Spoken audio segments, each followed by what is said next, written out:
Eu sou Maria. Eu sou Maria. Eu sou Maria.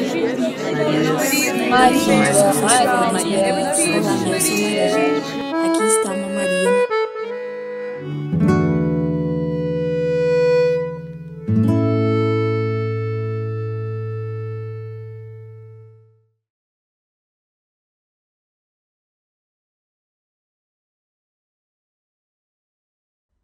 E aí, gente, vocês estão gostando da programação? Eu espero que sim. Bom, agora teremos diálogos musicais com a convidada Isis Correia, que é jornalista há 17 anos e migrou para a área da indústria musical há 8 anos. É cofundadora da agência 1 a 1, especializada em mídia para música com foco no universo do heavy metal. Oi, boa noite, eu sou a Amanda Rondina. Eu sou a Julia Andreata e esse é o Festival das Marias. Aqui abrindo hoje a mesa do Diálogos Musicais. E eu vou aproveitar para convidar todo mundo para participar da programação que está rolando, tanto online quanto presencial, de 15 a, deixa eu confirmar as datas aqui, de 18 a 25 de novembro, em São Bernardo do Campo, São Paulo, São José do Rio Preto e em Beja.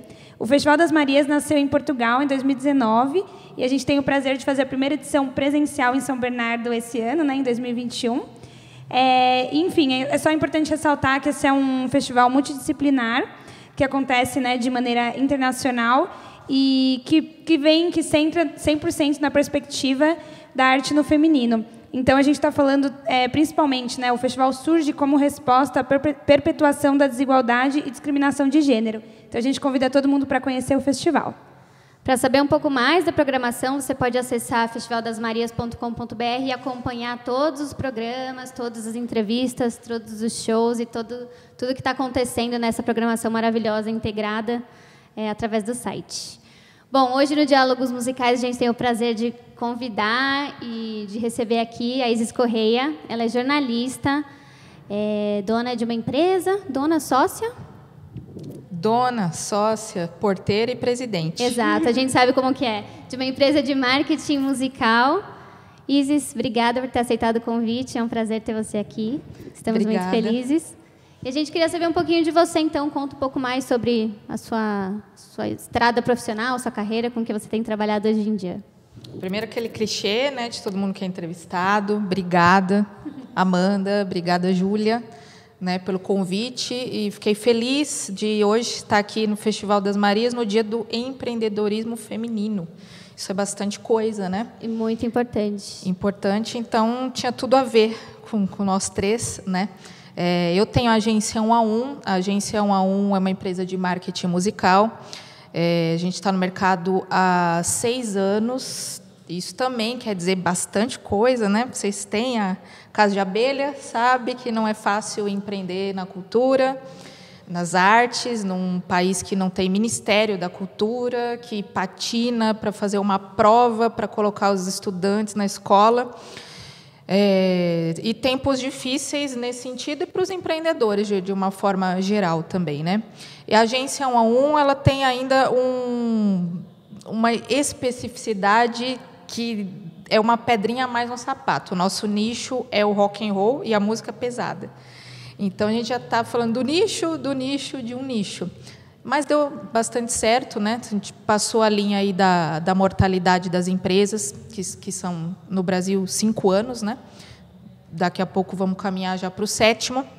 Eu tenho o meu sócio, o Bruno Teixeira, que é colega de vocês também, né? Isso. E topou essa ideia, né? Ele é egresso da tecnologia, eu sou jornalista, e até ele, por ser músico, e eu também sempre estar envolvida com as bandas, eu trabalhava também no mercado musical, né? Indústria de equipamentos para música.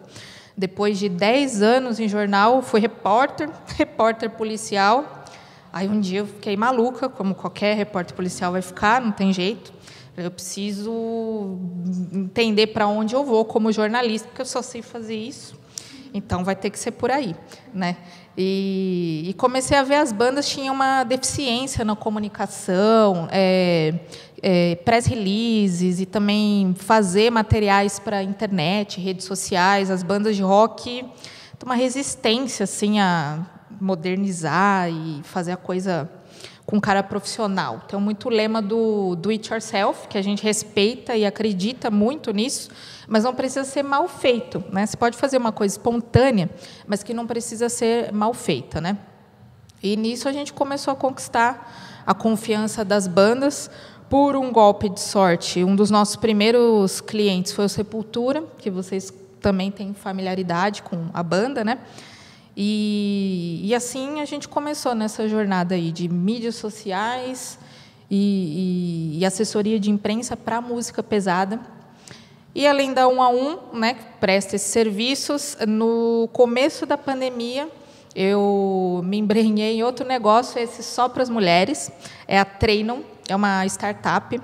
Treinam é a sigla de Turma Remota de Ensino Intensivo para Artistas Mulheres.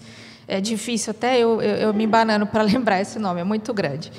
E surgiu dessa necessidade também, pós-pandemia, da gente ver os artistas parados, perdendo postos de emprego, e a mulher sempre um passo atrás, já dentro dos problemas, ainda tendo que correr atrás de uma forma mais precária, né? E outras colegas, então, do campo da indústria musical, me convidaram. Eu falei, vamos embora, né? Vamos fazer esse treinamento de forma online, que atenda mulheres artistas iniciantes do Brasil inteiro.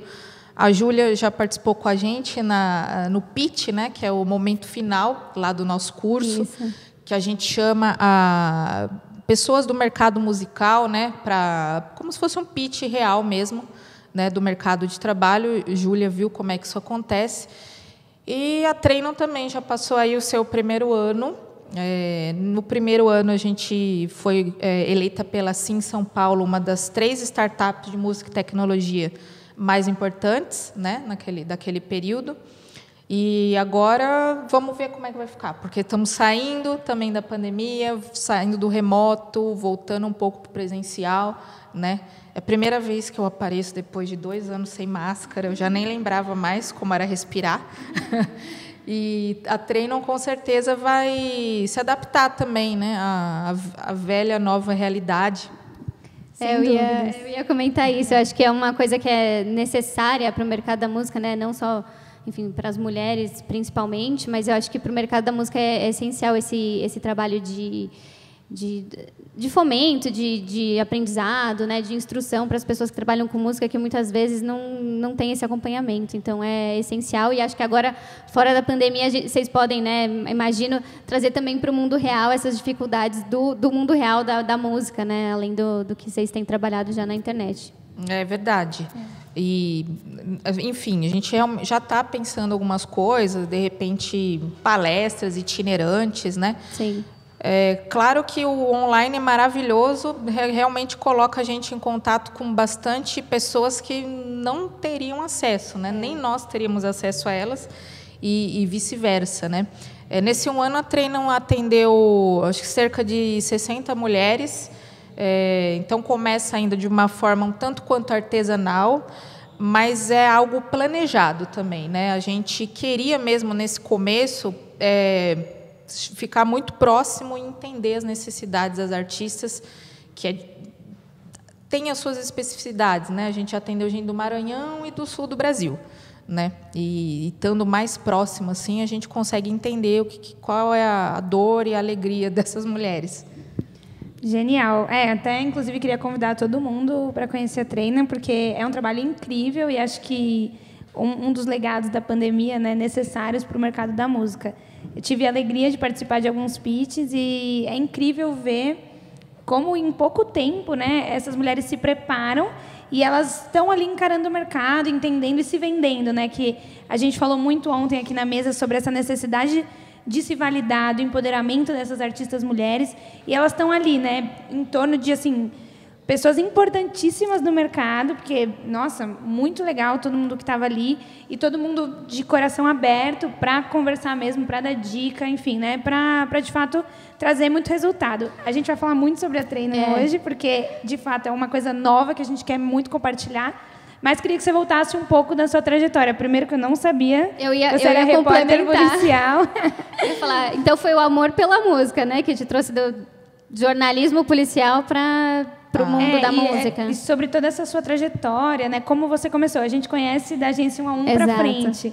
Conta um pouquinho mais Como pra foi gente. esse twist aí na sua carreira? É um plot twist carpado, inclusive, né?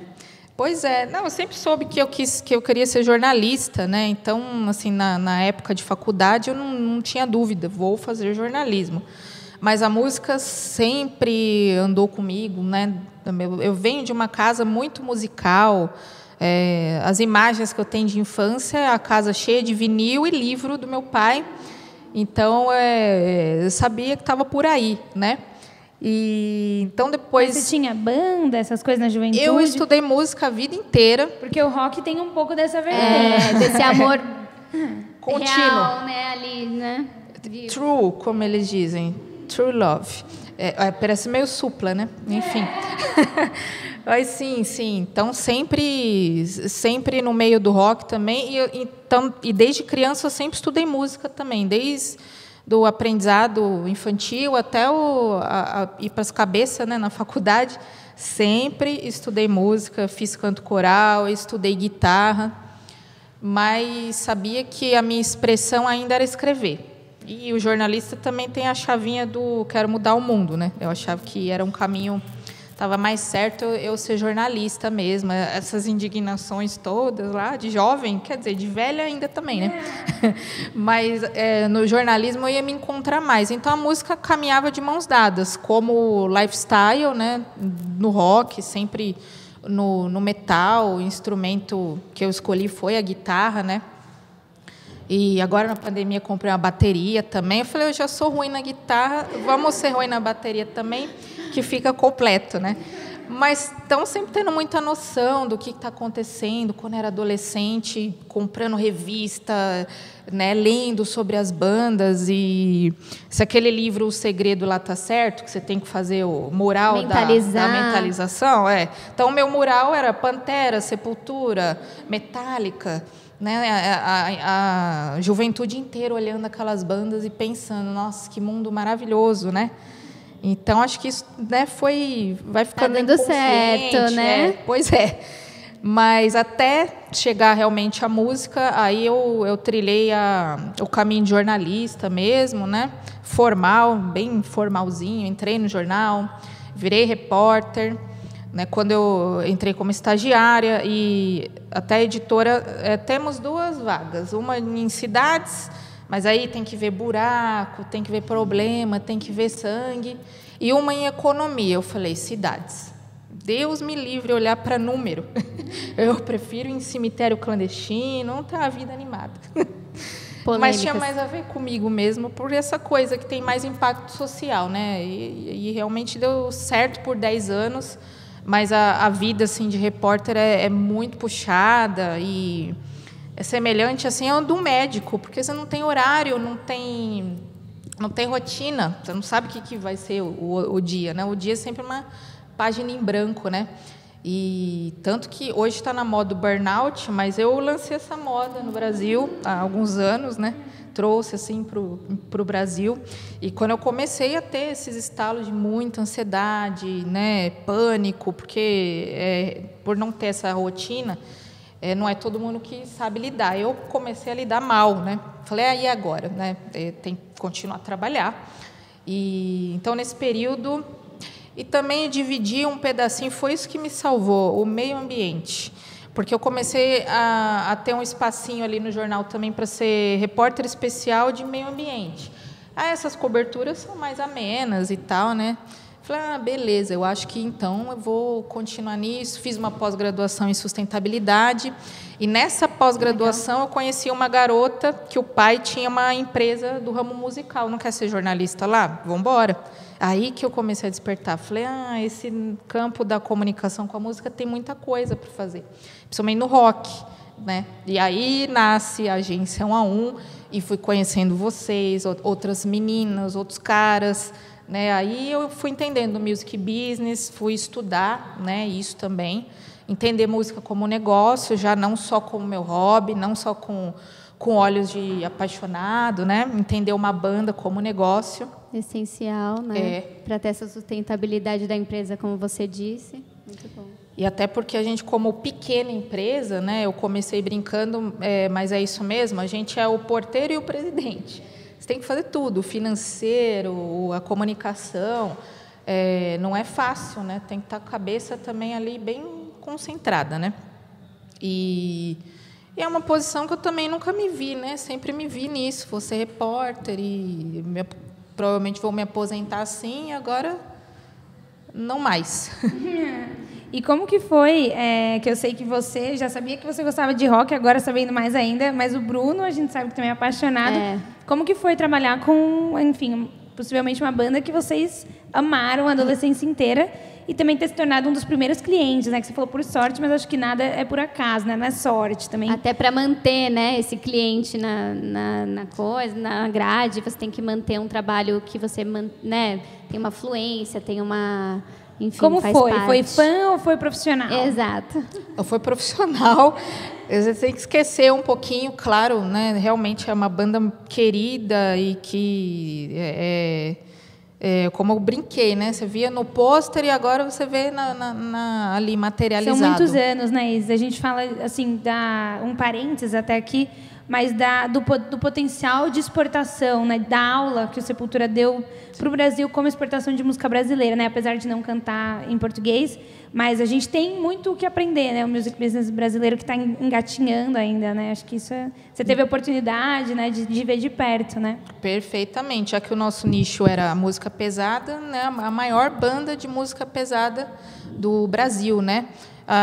Quando começou essa relação comercial entre nós, eles estavam numa fase de precisar entrar no digital, justamente por ser uma banda de 35 anos, certamente viu tudo, né, que passou, essas revoluções de gravadora, em termos de público, né, e precisava dar entrar, renovar, porque eles já estavam. A palavra talvez seja renovar mesmo, porque eles já estavam no Facebook, no Instagram, né? Mas precisava ter uma carinha, uma constância, uma comunicação. E a gente entra aí, né? Até chegar, a nossa história vem até o ano passado, né? Justamente na pandemia, quando eles lançaram um álbum totalmente baseado nos trabalhos da pandemia.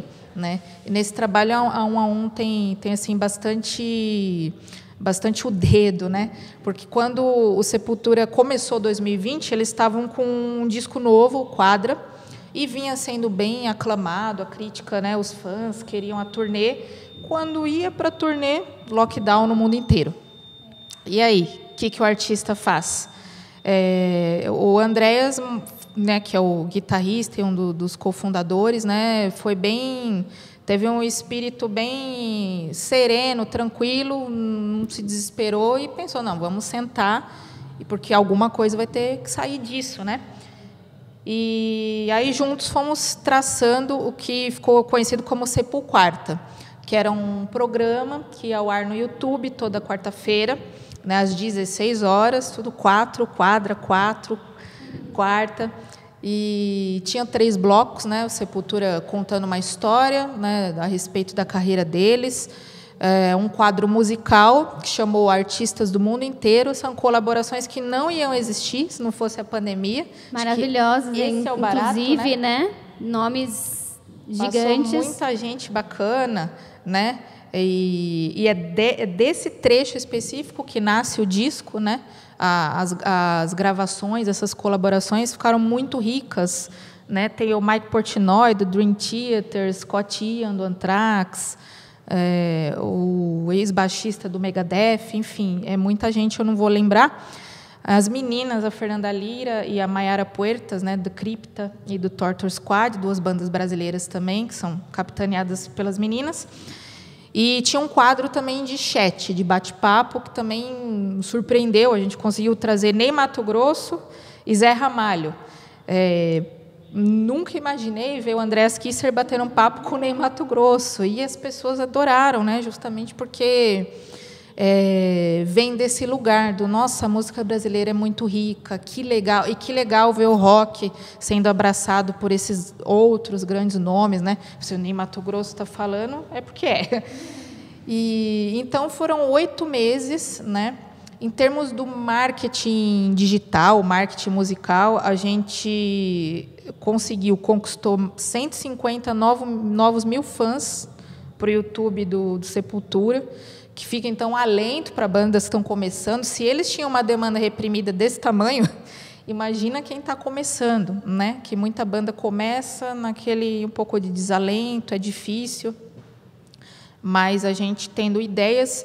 Eu sempre falo isso para clientes ou para as minhas alunas, né? Enquanto a gente tiver criatividade, não há algoritmo que bata a gente. A internet é muito permissiva, né? Então você consegue alcançar muita gente, como você falou, você consegue criar ideias que você consegue ser híbrido, né? Agora você consegue voltar para o híbrido, então é muito uma ferramenta muito importante se você estiver disposto a aprender a usar, né? E acho que aí entra também muito o seu trabalho junto com a sua criatividade, né? Expertise com a criatividade. Eu só ia complementar também como o marketing digital foi fundamental nesse período da pandemia, né?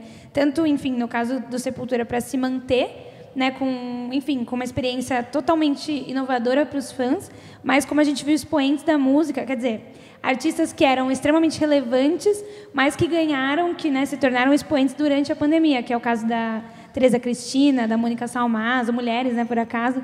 Então, como foi e como é, né? A gente já sabia que, assim, uma empresa não podia mais sobreviver sem marketing digital, mas para os músicos, às vezes, isso era um pouco, enfim, às vezes até por uma questão de orçamento, né? Mas como que isso, assim, se firmou de maneira, enfim, irredutível, né, a partir de agora. E acho que isso é uma coisa boa, né, ainda mais para vocês que estão nessa área, como que vocês enxergam os próximos passos? Acho que um universo, né, de possibilidades. Agora não tem volta, né? Se para nós do mercado a gente tem um olho estrangeiro e já sabe que isso não tinha volta. Mas para quem tinha dúvida, agora não teve como, né? Infelizmente, a humanidade está tomando um caminho que digamos que vai ser a primeira pandemia de talvez algumas, ou sabe Deus lá o que vem ainda pela frente, né?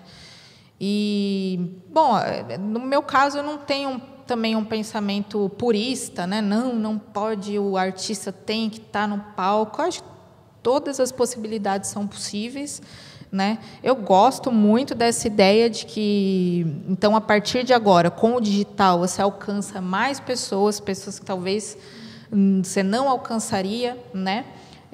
Porque eu também, por outro lado, vi muito artista que ainda relutou. Não, mas meu negócio não é live, eu nem sei fazer. Poxa vida. Então, mas está aí para aprender, né?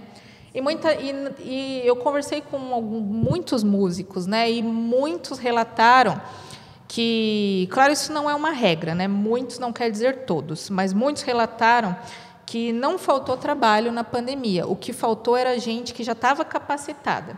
Músico que não tinha um cabo para ligar a guitarra no computador. Esse perdeu o trabalho, porque chegou o trabalho. Você pode fazer uma gravação para mim? Ah, mas eu não sei fazer, eu não tenho. Então, além da guitarra, do baixo, da bateria, uma câmera, uma filmadora, tudo isso agora... Uma internet, né? Uma internet de qualidade, tudo isso agora é instrumento do músico também, né? Eu acho que né, facilitou muito, mas a gente também percebeu essas pessoas que tiveram muitas dificuldades e acabaram perdendo oportunidades, sejam músicos e tal, mas artistas também que sofreram muito com essa adaptação e aí acabaram deixando de trabalhar, de alcançar mais pessoas. E aí, assim, enfim, né, agora eles têm que tentar recuperar esse tempo perdido aí, mas considerando que você não pode deixar de estar na internet, né? Acho que é uma coisa que todo mundo tem que entender, né, que é fundamental hoje em dia. Já aproveitando esse assunto, esse período da pandemia, trabalhando com arte e cultura, se é que teve prós, contras, como foi para vocês? O que vocês puderam aprender com isso? O que vocês tiraram como empresa, você como, enfim, profissional do mercado da música nesse período de pandemia? Além do caso do treino, né, que é sucesso absoluto. Além disso, exatamente. Além da treino, a treino realmente, né, veio para mostrar que a vida não acaba de certa forma, ao menos a nossa vida intelectual, né? É um alento também, pelo menos para quem gosta de ficar ali pensando, eu já estou um pouco desesperada com a volta para o mundo real, mas é da minha personalidade, né? Eu já sou mais easygoing, mais de ficar em casa mesmo, então era o meu mundo perfeito, já era poder trabalhar de casa, né?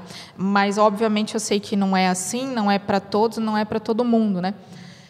Mas, enfim, no campo da música, a Treino chega para mostrar essa possibilidade mesmo da gente movimentar uma rede.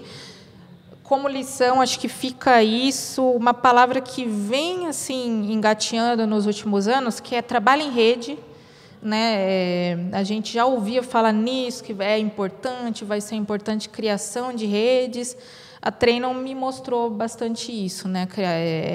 Que a gente consegue criar realmente uma malha assim bastante grande sob os benefícios da internet, né?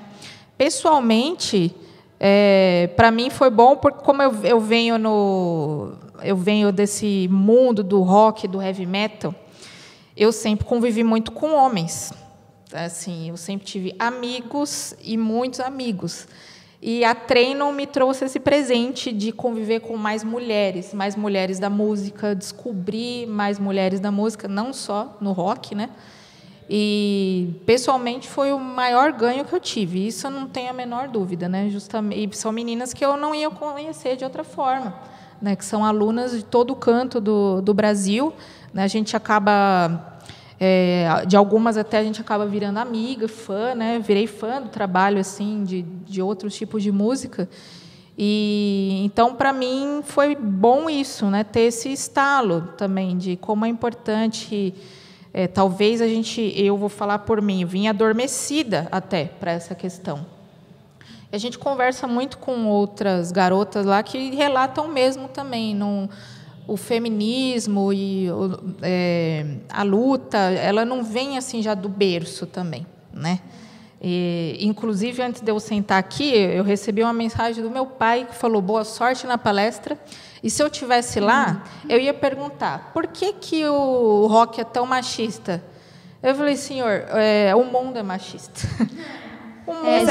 Essa pergunta está na lista. Eu ia falar, essa era a minha próxima pergunta. Seu pai porque é uma pergunta, inclusive, importantíssima, né? Então, enfim, não sei se você quiser complementar, mas já vou deixar, então, aqui a pergunta, falar um pouco mais, porque o mercado é majoritariamente masculino.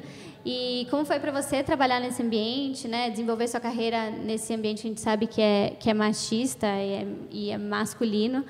E aí, até aproveitando aqui que a Júlia deixou um escritinho aqui, que eu vou até falar o que ela escreveu aqui, que é bem interessante. Ela falou que ouviu a Laís Bodansky na Rádio Eldorado, e aí ela comentou que ela não tinha reparado que há 20 anos atrás, né, o audiovisual era muito machista. Enfim, como que isso funciona para você, né? Que o ambiente da música também né? Então, acho que é o que seu pai acabou falando. Todos os ambientes são, né? Então a gente tem que estar atento a isso. E se você teve essa consciência, né, desses espaços serem machistas ou não, enfim, fala um pouco sobre isso. Eu ia até complementar que ontem aqui na conversa foi profunda e também foi levantado o assunto de que, assim, para além de sermos mulheres, né, que existem as questões de gênero, para além do gênero, de raça, enfim, hoje em dia a gente também conhece, né, a transfobia. Então, obviamente, a gente sabe, nós três aqui estamos num lugar de privilégio, né, de sermos mulheres brancas, mas ainda assim, se você percebia, porque eu achei tão interessante isso que a Laís falou, porque eu cresci em um ambiente que tinham principalmente, assim, que a minha família foi muito acolhedora nesse sentido, e hoje eu vejo coisas que eu não via. Então, essa é um pouco a pergunta, né? Você percebia que você estava nesse lugar? E aí, até a Bela Gil, vi a Bela Gil ontem também falando isso numa entrevista, que ela não percebia também. Só que quando ela teve esse estalo, ela passou a perceber como coisas, não que necessariamente machucaram, mas como algumas situações impactaram na forma dela ser e na carreira profissional dela. Então, enfim, acho que só complementando mesmo. Sim, foi ótimo. Uhum. É verdade isso que você comentou, que a gente cresce numa determinada bolha. E não, então a resposta é não, né? Minha consciência não vem desde sempre, nem no sentido de raça, nem de gênero. No rock eu senti o seguinte: eu sou a única menina, que legal. Quando é adolescente, jovem, eu cresci nos anos 90, o começo dos 2000, não tinha essa sagacidade de entender que precisava trazer mais gente, né? E de raça, a mesma coisa. Assim, por coincidência, os meus melhores amigos de infância são negros. Eu nunca reparei que eles eram negros, porque na minha família a gente essa casa de muito disco, muito livro, muito libertária. Então não era uma casa de preconceito. Gente era gente. Essas questões não eram assim trazidas, né? A questão foi trazida a mim depois já de adulta e convivendo com meus amigos negros da atualidade, né? Já pus essas questões para eles. Eu falava, você vê, quando eu era criança, eu não para mim, até na inocência da criança, todo mundo é gente. Bom, para mim continua sendo, inclusive, né? Mas hoje a gente vai entendendo que a gente é um ponto fora da curva por pensar assim. A maioria não vê, não pensa, não sente ainda dessa forma, né? O Bruno, que é o meu sócio na 1 a 1, ele é negro, então a gente discute muito, né, essa questão. Eu, com ele, discuto a visão do feminino, ele discute a visão do negro, e a gente chega nos lugares muito interessantes, né? A Treinam, ela também tem essa preocupação e faz até uma busca ativa de artistas negras e também a questão de gênero, mulheres trans, né? E infelizmente ainda é uma busca ativa. Elas não nos chegam espontaneamente como a gente gostaria, por alguns fatores que a gente ainda não sabe determinar. Realmente a tecnologia está inacessível para as pessoas. Tem as questões que a gente já sabe por pesquisa, mas sabe Deus como é que é na vida real, né? As pessoas trans não ultrapassam a faixa dos 35 anos por conta da violência. Então é por isso que essas artistas não estão nos alcançando, né? Coisa que a gente ainda vai entender, né? Não vai entender já.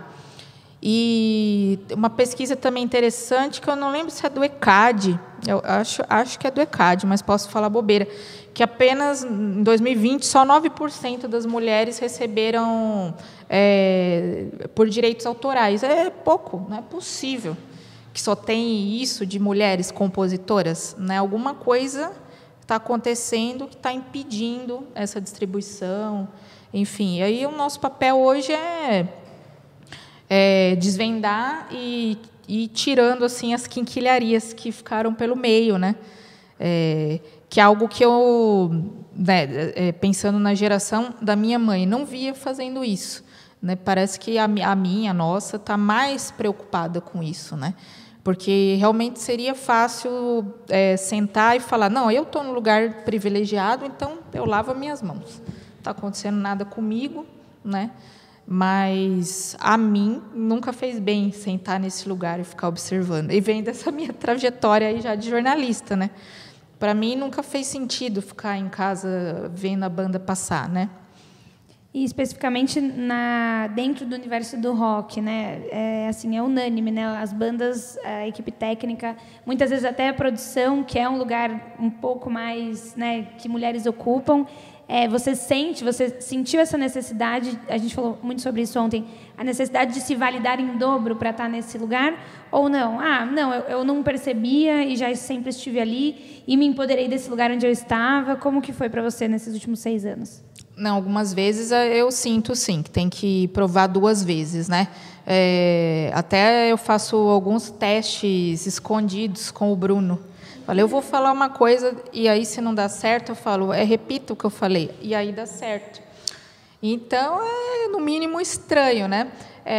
Não é o cotidiano, não é algo que afete, que, né, me deixa para baixo, nem nada, porque são coisas pontuais que eu sei lidar bem. Mas, conhecendo a história das meninas da Treinam, por exemplo, tem coisas que a gente sai chorando, histórias que a gente chora com elas, né? E começa dentro de casa mesmo, tendo que provar para a família que quer ser artista, que ser artista é legítimo, que ser uma mulher artista é legítimo, né? Então, eu tive alguns casos pontuais. Por acaso, nós estamos nas áreas onde mais tem mulher, assessoria de imprensa e produção. Geralmente, essas duas profissões, elas estão relacionadas à mulher, e o que eu já pensei com meus botões é porque são as duas pontas meio maternais também. A produção cuida, a assessoria cuida. Então, é legal que a gente, né, ocupa esses espaços, mas eu sempre gosto de fazer essa reflexão, que talvez ainda não é à toa também, que são nesses espaços que a gente conseguiu uma cadeira, né? A gente até discute isso também entre a gente aqui, né, de falar que não é que não existem mulheres musicistas que tocam alguns instrumentos, não é que não existem mulheres na técnica, elas existem, às vezes elas não tiveram, elas começaram depois, né, então na história a mulher começou depois a estudar música, começou depois a ocupar essas áreas, né, e eu acho que talvez é isso, de não ter também essa, eu acho que a Treina, ela possibilita que hajam essas conexões, e vou usar essa palavra, né, mas que empodere essas mulheres para falar, olha, não, eu sou profissional disso, eu faço, eu sei fazer e eu vou me especializar, e ela ter voz para se sentir, né, como a palavra que eu posso usar, se sentir legítima, né, se sentir ali uma profissional daquela área, né. É porque eu acho que existe ainda essa necessidade de alguém vir e abrir os caminhos, né, de alguma forma vocês fazem isso, assim, eu escutei isso de um artista negro muito especial, assim, muito fora da curva, que ele falou, a gente precisa dar espaço para que as mulheres estejam lá, porque um dia abriram espaço para mim, nem sempre eu fui o melhor músico do universo, mas alguém me deu a oportunidade de tocar. E é diferente, né? Alguém que desde 14, 15 anos está tocando em banda. É óbvio que essa pessoa no palco tem uma desenvoltura muito melhor de quem está subindo no palco com 25, né? Então, de criar esses espaços para que essas mulheres tenham mais oportunidades e que elas se sintam e que elas sejam, né? Assumam, né? Assumam esse posto de falar, não, eu sou uma profissional disso e tá lá, e aí poder ter a possibilidade de estudar, de melhorar, de se, né, otimizar no que é aquilo que ela faz. É importantíssimo. Minhas perguntas agora? Suas perguntas. A gente cortou as perguntas no meio aqui, viu? Então tá meio de improviso. Bom, aí vamos entrar no assunto que a gente já falou bastante, né? Mas, enfim, perguntando um pouco mais sobre a Treina, que durante esse período da pandemia, a gente sabe que você veio trabalhando em colaboração com outras mulheres. Essa palavra colaboração, ela é bem especial, né? E criaram esse projeto de capacitação e valorização de mulheres na música. A gente gostaria que você contasse um pouco mais e voltar um pouco, né? Quais foram as suas motivações? Por quê? Porque que existe a necessidade da capacitação de mulheres, a gente sabe. Que possivelmente você estava com um pouco mais de tempo livre na pandemia, ou talvez não. Mas, assim, por que tomar essa decisão, né? Porque, voltando à temática de que hoje é o dia da empreendedora mulher, né? É muito difícil você criar um espaço na sua agenda para criar algo novo depois de 7 anos de carreira, de 6 anos de carreira. Então, por quê? Qual foi o bichinho que te picou para você falar, não, tá bom, vou entrar nesse barco? O bichinho chama Julie Souza. A Júlia é fundadora de um outro projeto, a Hi-Hat Girls, que é uma oficina de ensino de bateria para meninas e mulheres, né? Já tem 9 ou 10 anos, se eu não me engano, né? Um projeto bem longevo.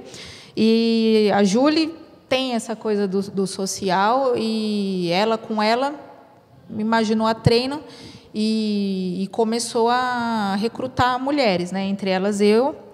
E eu achei massa demais a ideia, e eu não estava com o espaço, como bem observado, esse espaço foi criado porque eu entendi a importância, né? Entendi a importância quando ela começou a explicar, né? Como aconteceria a Treina, para que ela servia. E eu gosto de estar envolvida também com essa coisa educacional, né? A Treina tem esse lado educacional, muito menos pelo empreendedorismo. Assim, agora que a gente vai alcançar o nosso 1 ano e meio, que a gente começou a pensar novas coisas, novos caminhos assim, para a Treina, né? Porque, de coração, ela nasce como um serviço para as mulheres mesmo, né?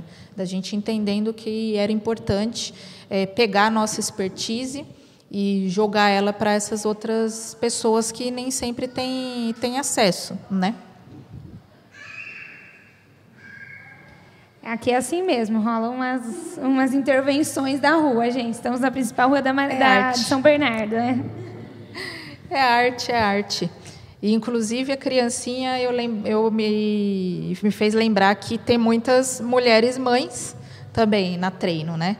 E é muito legal também, pela primeira vez, eu trabalhar com essa demanda de um artista, né? Porque quando o homem vai para a turnê, ninguém pergunta para onde ele deixou, onde você deixou seu filho. Seu irresponsável, com quem está seu filho? Não, né? Agora elas têm essa demanda, né? E é muito interessante. O jornalismo, ao contrário da música, já é um ambiente bastante feminino. É onde eu mais trabalhei com mulheres, redação é assim mais mulher do que homem, né? A música ainda tem essa resistência, né? Eu ia até entrando nesse assunto da maternidade, né? Que, enfim, ainda mais você deve estar na mesma faixa etária que a gente, ali dos 30, assunto recorrente, quer, não quer, né? Não querer e tudo bem, enfim. Mas ontem a gente teve o show da Vanessa Moreno aqui, que é mãe, trouxe a filha. Foi, enfim, muito especial, né? Toda a nossa noite aqui ontem. E aí a gente falou muito sobre essa reconexão com o nosso lugar aqui, né? Que é o ABC Paulista, que é São Bernardo. E como foi emocionante ela voltar, porque ela tinha feito shows aqui durante a adolescência dela, e ela voltou e tinham amigos de bandas da adolescência, assim, e esse voltar para casa, né? Porque a gente falou muito sobre como também para nos validarmos, né? Sermos artistas do ABC, sermos artistas não, né? Profissionais do mercado da música do ABC, como a gente tem essa necessidade de estar em São Paulo, de ter um escritório em São Paulo, de ter um local, de estudar em São Paulo, e agora a gente está começando a fazer esse caminho de volta, de criar projetos aqui, de nos conectarmos com pessoas daqui, e como isso tem um outro sabor, né? Então, enfim, você acha que ainda mora aqui no ABC, né? A gente também, mas... ia falar, nós também. A gente volta para a Treina daqui a pouco, mas se você puder falar um pouquinho sobre a região também. Sim, é importante, né? De novo, graças ao digital, eu me desvinculei muito de São Paulo, por exemplo. Tudo era reunião e coisas, tudo concentrado na capital, né? Agora eu posso viver mais de volta aqui, o nosso canto, e conheço muitos artistas também aqui do ABC. Gosto da ideia de sempre que eu vou falar mesmo dos nossos negócios, da Treino, da 1 a 1, da onde a gente vem, do ABC, né? Que é um lugar de muita efervescência musical, muita efervescência do rock. O Andrés é aqui de Santo André, né? Então é importante a gente falar também de onde a gente veio, né? Ele é de Bernardo. Bernardo.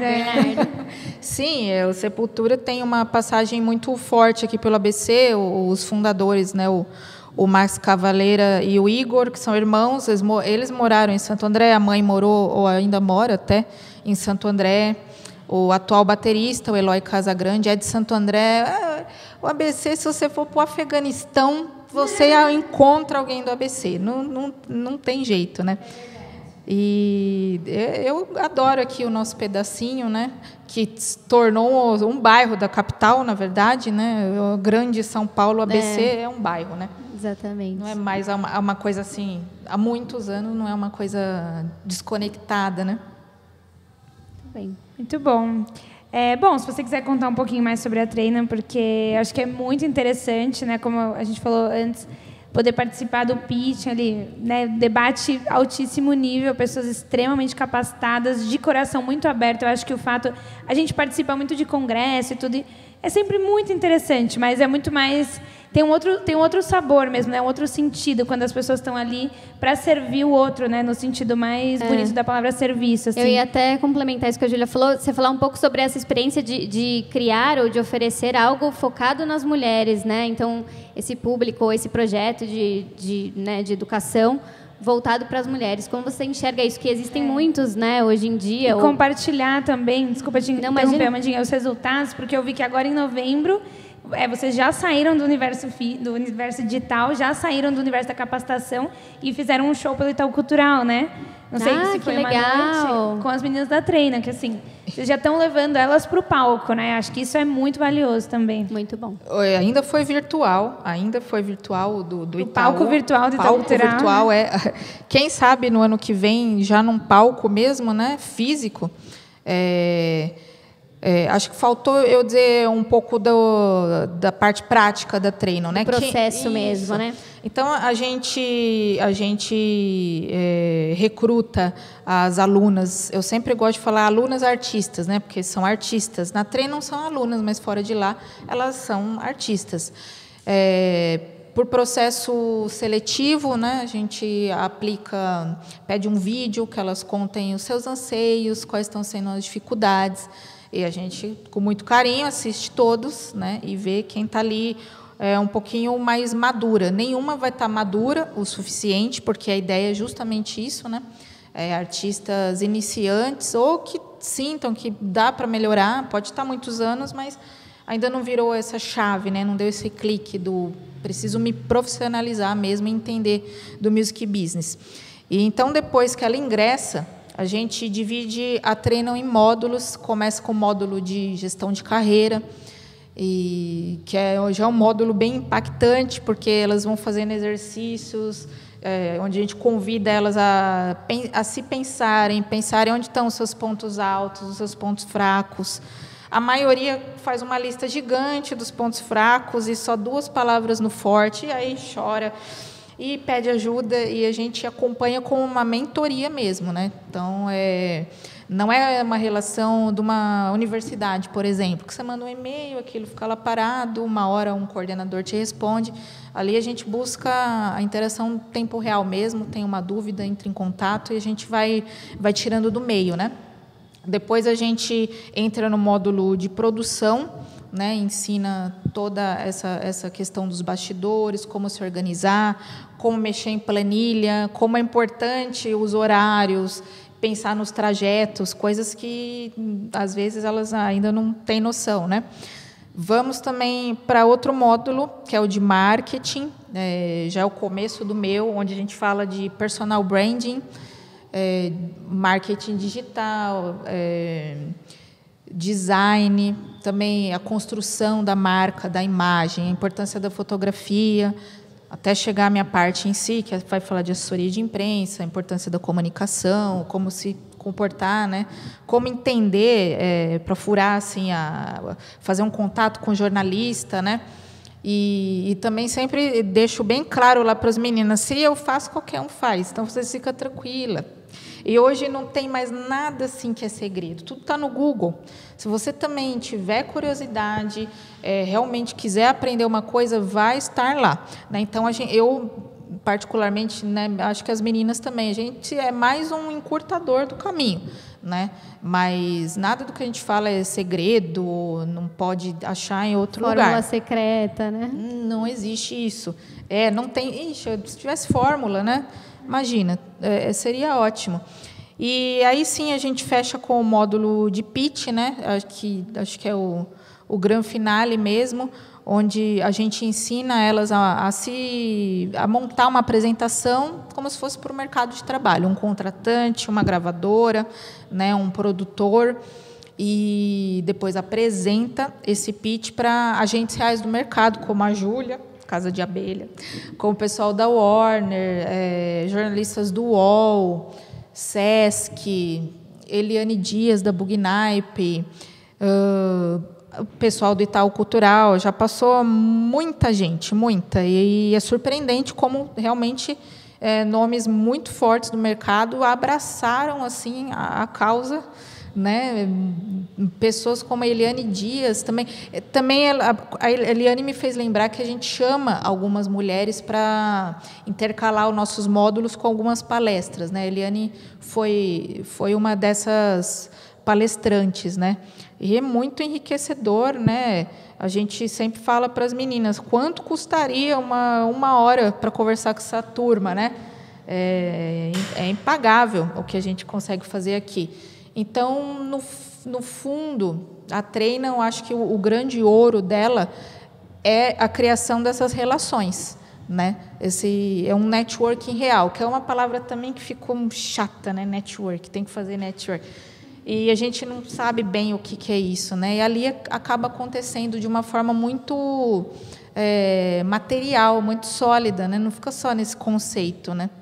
E além da rede de vocês, da rede de conexão, né, para a gente tirar essa palavra americanizada, da rede que as meninas, né, que as alunas criam, porque elas estão ali se fortalecendo. Imagino que tem um grupo de Entre WhatsApp elas, que né? seja eterno, né? Isso é muito legal. Maravilha. Vou trazer uma pergunta polêmica, não sei se dá tempo, está acabando o nosso tempo. Vou fazer, vai. Enfim, polêmica essa pergunta, tá? Mas os projetos, festivais e propostas que visam valorização exclusivamente de mulheres ainda são muito criticados. Como você enxerga tais iniciativas? Qual a importância delas ainda? Eu ainda reforço que o Festival das Marias é um festival feito por mulheres, para mulheres, mas que integra. Sempre tem busca trazer também homens, não só para os bastidores, mas eu tive a oportunidade de presenciar em Portugal mesas de acolhimento para homens, falar sobre as questões do machismo para homens, né? Com mulheres, obviamente, integrando, mas convidando para que eles fizessem parte. É um pouco uma característica do festival. Então, vou fazer a pergunta de novo, que eu não sei se deu para lembrar, né? Mas, enfim, o que você entende, né? Qual que é... Se é muito importante que hajam essas iniciativas que são apenas para mulheres, ou se você entende que não faz tanto sentido, enfim. Como que você enxerga, né, esses movimentos que são tão criticados hoje? A crítica vem da ala de que diz que isso também é um tipo de segregação, né? Que se a gente quer igualdade, negros e brancos, mulheres e homens, tem que estar todo mundo junto. Ainda não é possível fazer isso de forma natural, então é por isso que a gente força um pouco esse movimento, por isso que ainda se faz necessário um festival só de mulheres, feito de mulher para mulheres, negros para outros negros, isso ainda é importante. Mas esse festival, esses lugares, eles têm que ser lugares de passagem, né? Eu acho que vai ser um problema se daqui 10 anos ou 15 ainda a gente está falando nisso como uma demanda e tem que forçar, né? Que assim, aí já vai ser no campo da filosofia, mas como é que você ensina a ética para uma pessoa? Como é que você ensina que tem que respeitar? É complicado, é complexo, né? Mais do que um trabalho de mulheres ou um tema que está no hype, é a própria construção do ser humano, né? Isso está acontecendo agora e é uma denúncia assim, de como a gente veio como humanidade até agora, né? Então, por algum tempo, tenho certeza que ainda vai ser preciso e eu considero muito bem-vindo, né? Meus amigos falam, não tem jeito de eu entrar na Trainum, porque eu adoro, eu sou músico, eu vejo os conteúdos, para mim ia revolucionar, porque eu tenho um curso de guitarra, eu quero... Falei, olha, não tem, mas não é porque eu não gosto de você, adoro você, se quiser a gente faz uma mentoria fora da Trainum, mas a Trainum, ela ainda é essencial, ela precisa existir, mas a gente trabalha para que um dia ela não precise mais existir. Exato. Né? Eu também faço uma pós-graduação em rock, é a primeira pós-graduação em rock do Brasil, na Faculdade Santa Marcelina. E ali também já entro com aquela sala, com a maioria homens, mas, interessantemente, os professores já buscando também essa coisa do vamos trazer as mulheres, as meninas que estão aqui, vamos... Eu sinto esse ânimo, né, que você comenta, tem também rodas de acolhimento dos homens, e eu também fico muito contente de ver os meus amigos, os meus pares, preocupados agora com como eles se posicionam, né, como eles tratam as mulheres, como eles abordam os temas. E então é nesse dia a dia, nessas coisinhas, nesses diálogos que você vê esse grande trabalho, né, que dá o trabalho. A gente soa muito, soa português, né? E isso é muito legal, muito gratificante. É uma luta de todos nós, né? Então é importante. Essa conscientização e entendimento do cenário para poder não precisarmos mais disso, né, em breve. Bom, estamos acabando. Passou rapidinho, né? Deixar, enfim, rapidinho. Considerações finais, se quiser contar um pouco dos planos para o ano que vem. Como o pessoal pode se inscrever na Trainum, quem está assistindo aí. É verdade, as arrobas, né? Então, tudo termina em arroba. 1 a 1 é a agência 1 a 1 e a Trainum é Trainum Mulheres, lá no Instagram, né? A forma mais fácil de achar a gente, tirando o Google, né? O Google é o mais fácil. Treino, a agência 1 a 1 vai cair na gente. A Treinam pretende lançar uma nova turma no primeiro trimestre do ano que vem, então precisa ficar ligado lá nas redes, né, para acompanhar a gente.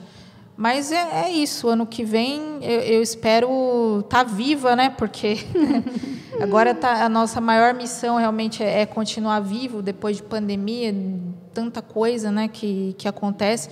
E ficar forte, perseverante, né? Ter uma espécie de fé, mas com raciocínio, né? Não pode paralama do sucesso. A arte de viver da fé, só não sabe fé em quê, né? Então, mas vamos manter um pouco dessa... Eu acho não, as coisas estão melhorando, né? O mercado começou agora a voltar para o presencial, e esse casamento, já agora, essa expertise que a gente teve, essa vivência que a gente teve no digital, vai agora encontrar a volta do presencial, e isso vai ser benéfico, né? E 2022, novos ares virão também para o Brasil, eu espero, e a gente que trabalha com música, arte, cultura, vai ter um panorama mais aliviado também. Legal, muito bom. Quer falar alguma coisa, Amandinha? Vou já para... Eu queria agradecer a Isis, então, por ter aceitado o convite. Esperamos te encontrar em breve, agora nos shows aí da vida, né? Que é possível agora. E é isso, muito obrigada. Eu tenho mais algumas coisinhas aqui que eu não posso esquecer de falar, gente. Bom, vamos lá. Reforçando que toda a programação é online e presencial, é gratuita. Então, fiquem de olho, acompanhem. Tem muita coisa para acontecer ainda até o dia 25. O Festival das Marias de São Bernardo do Campo é uma realização da Lei Federal Aldir Blanc, em parceria com a Secretaria de Cultura e Juventude de São Bernardo do Campo também. Não podemos deixar de agradecer e exaltar os nossos parceiros, né? O Festival das Marias, a gente gosta de exaltar, que é um festival que acontece a partir de companhias independentes. Então, além da Casa de Abelha, né, aqui no Brasil a gente tem a Belic Arte e Cultura, e lá em Portugal a gente tem o CADAC, que é a Companhia Lentejana de Dança Contemporânea, e além de as de Encantar. Então, enfim, reforçar, né, o quanto é importante a participação de quem está aí do outro lado do YouTube, né, da câmera, o compartilhamento dessas informações, enfim, e a participação, né, de maneira geral. Tá bom? Então, fica aqui o nosso super agradecimento. Agradecer a todo mundo da equipe também que está aqui do outro lado, do pessoal do som, do vídeo. E é isso. Então, até logo, Isis. Super obrigada. Até agora, com as redes, até já. Até já. Até breve. Então, até já.